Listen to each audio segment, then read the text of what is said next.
L'un des bris les plus fréquents sur ces moteurs Power Stroke de 6 litres est celui du tube de vidange d'huile du turbocompresseur situé au bas de celui-ci.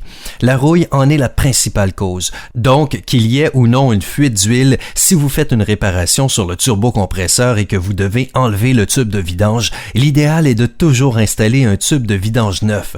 Comme vous le verrez, le tube est monté sous le turbocompresseur et est simplement fixé en place par 2 joints toriques. Ici, on ne voit que l'assemblage complet. Jetons un coup d'œil au moteur sur un support et voyons ensemble la procédure d'installation appropriée. On a ici un moteur sur un support et on voit que le turbocompresseur est déjà enlevé. On a donc une vue un peu plus claire du tube situé ici. Vous voyez qu'il y a un collier ici qui maintient le tube en place. Ce collier repose contre le socle qui maintient le turbocompresseur en place. Je le répète encore une fois, lorsqu'on installe un tube neuf, il est très important de l'installer correctement. Maintenant, procédons en commençant par enlever ce socle pour voir où cette canalisation de retour est branchée dans le carter de pompe à huile à haute pression. On va utiliser un marqueur ou un Sharpie et tracer une marque sur ce tube.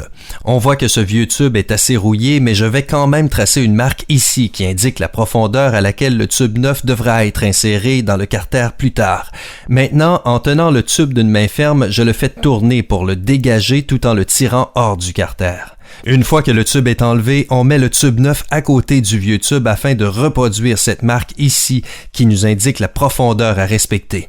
Une fois que la marque est faite, il faut lubrifier ces joints toriques avec un peu d'huile moteur fraîche. Une fois notre marque tracée et les joints toriques lubrifiés, il faut insérer délicatement ce tube dans le carter. Comme vous le voyez, j'applique un léger mouvement de rotation. Une fois que le tube est en place, il faut réinstaller le support de montage du turbocompresseur en place. On peut encore voir de ce côté l'endroit où la marque a été tracée. Il suffit donc d'aligner ces marques, de boutonner le support de montage, puis de réinstaller le turbocompresseur. Nous espérons que vous comprenez maintenant les avantages d'utiliser la bonne procédure de remplacement de ce tube de vidange d'huile du turbocompresseur.